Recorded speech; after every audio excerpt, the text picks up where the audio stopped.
G L E S. Eagles! Eagles! Say fly, Eagles, fly. Fly, Eagles, fly. Fly, Eagles, fly.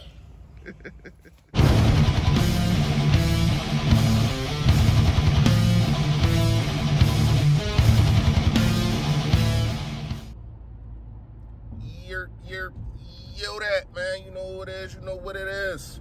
It's your boy, Fully Fresh, a.k.a. The General.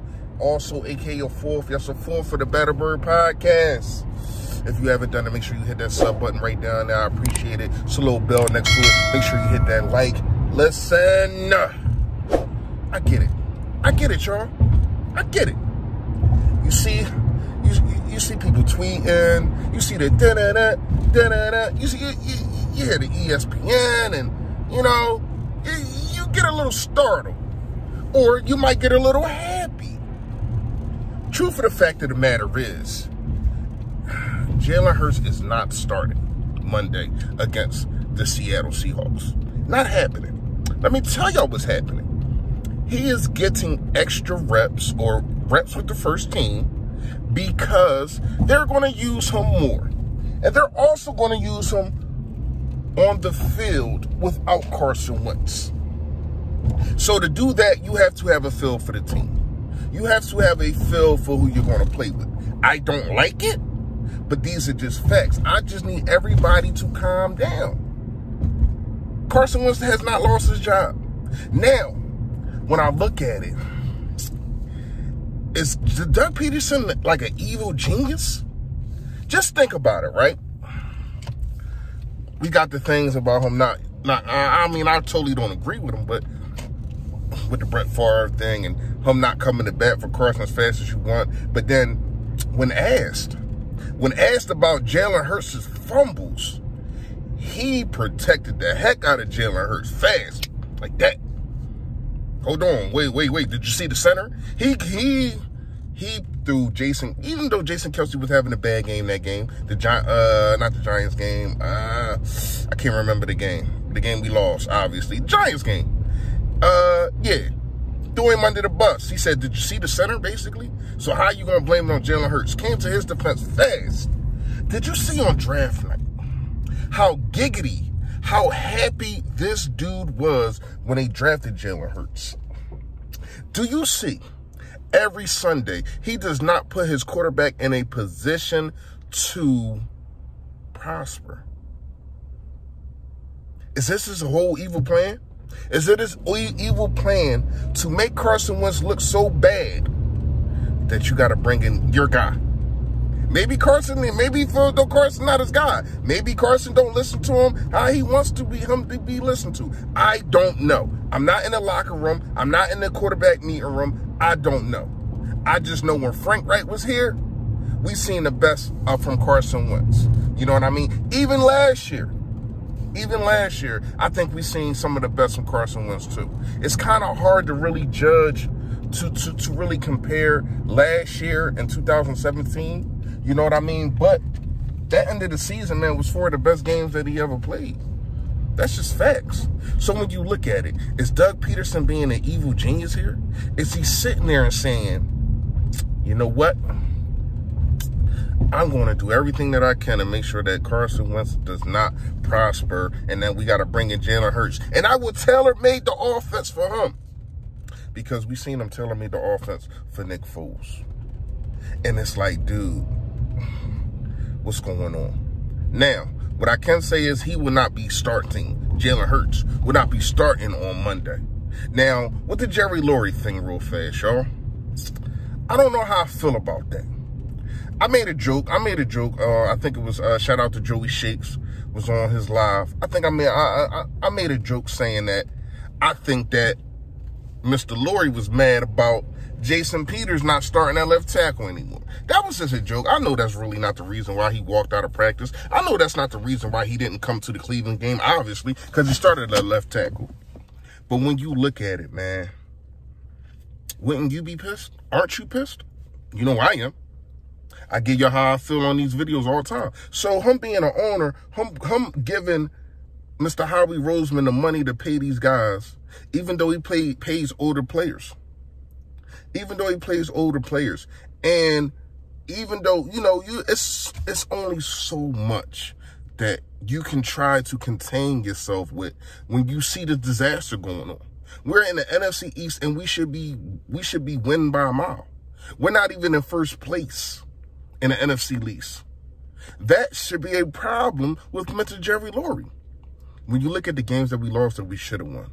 When you look at the Cincinnati game, no, it's not a loss, but it's also not a win. When you look at just last week, the Cleveland game, should have won that. Should have won the Giants game. It's like, dude, we should have won the games, and now we got the games that we got to steal. That's what it's coming down to. I don't know if y'all realize that. The games we should have won, we did not. Now we have to steal games. Because the team, let's keep it real, the teams that we're about to face are better than us. You can be a better team, but a lot of things got to happen for that to go, and things just don't flick like that. It don't work like that in the NFL. Can you go on a spurt? Of course. Can you flip things around? Of course. But it just doesn't happen all the time. Now, what I can say is, as mad as Lurie is with whatever he's mad at, I'm just as mad at him. For you to let, once again, Mr. Jace Peters talked about this yesterday, do things, and these players just do things, and nobody's being held accountable. It starts from the top, and you let Doug Peterson bring this culture in with a whole bunch of softies. Pause. But seriously, when you think about it, man, we are not the team that's disciplined, and that starts from the top. This team is not disciplined. You see it with the penalties. You see the defensive tackles. I understand they're players, but still, if you are a stubborn and not stubborn, excuse me, if you are a team that makes sure that you look at things with certainty, like, listen, if you do this wrong, you will be punished. It sounds bad when I say punish, but what I mean is, if you have a false start, you are going to come out for about 2 series. It should be no reason why a defensive tackle has a false start. You know what I mean? I'm drifting off on this video right here, but I need y'all to take everything in perspective of what I'm saying. That it starts from the top and it goes down to the bottom. It's the reason that we're struggling, and a lot has to do with Jeffrey Lurie giving Howie the money to sign these old players. It starts with Mr. Howie Roseman drafting, not using the 2nd round pick to draft a quarterback that Doug Peterson was so giddy about. Instead of getting a Patrick Quinn, instead of getting a linebacker that can play right now, instead of getting a 3rd round linebacker who is a developing process. So your 2nd and 3rd round was developing processes? Where they do that at? Not around here. When you look at it, man, I understand how Jim Schwartz feels, because he has nobody on the other side of Slay. Let's keep it real. You want to talk about the dude McKinney? That's probably his best outside corner, other than Slay. Think about that. Avonte Maddox, he's not an outside guy. Crevion LeBlanc is not an outside guy. Jalen Mills freaking stinks. Yo, when you look at the tape, oh my goodness, I can't wait. He was so bad in the Cleveland game, it did not make any sense. This dude was being turned around.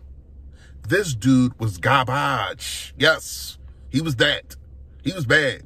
So when you look at it, man, I understand why the Jim Schwartz is probably frustrated. Like, I don't need to be fired. Look at what I'm working with. Look at what I'm working with. Look at what you're asking me. You're asking me to make lemonades with a bunch of limes. I understand. Hargrave, that was a bad signing. I thought it would be a good one. And maybe he's not being used right in the A gap, yada, yada, yada, but he's still getting one-on-one coverage. They're not even respecting him enough to give him double coverage. Fletcher Cox is getting double coverage he's getting double every single play. I need to see something. You getting paid $10 million. I need to see something. So when you look at it, man, I would be mad if I was Jim Schwartz. with Mr. Howie Roseman. It's starting with Howie Roseman. Now, what I can say is some of the players that he have drafted in the past have gone on to do different things. But when you look at it right now, this second-round pick and this third-round pick and the fourth-round pick, none of these guys are on the field. Kayvon had his little spurt until Will Parks came in, and then Kayvon is not even on the field no more. So your second, third, and your fourth are not on the field. Your first round pick is not being utilized how he needs to be talked about like Justin Jefferson, to be talked about like Jared Judy or whatever, the list goes on and on, because he has that potential, but he's not being used right. So what is everybody going to say? You picked the wrong guy. No, you're not using him right. And I get it. We all frustrated. We got a game tomorrow. I will be talking to y'all at 11:30 tomorrow. BBP. Tune in. Be there or beware. Just had to holler at y'all real fast. Calm down on the Carson Wentz losing his job thing. Until tomorrow. Yo, that!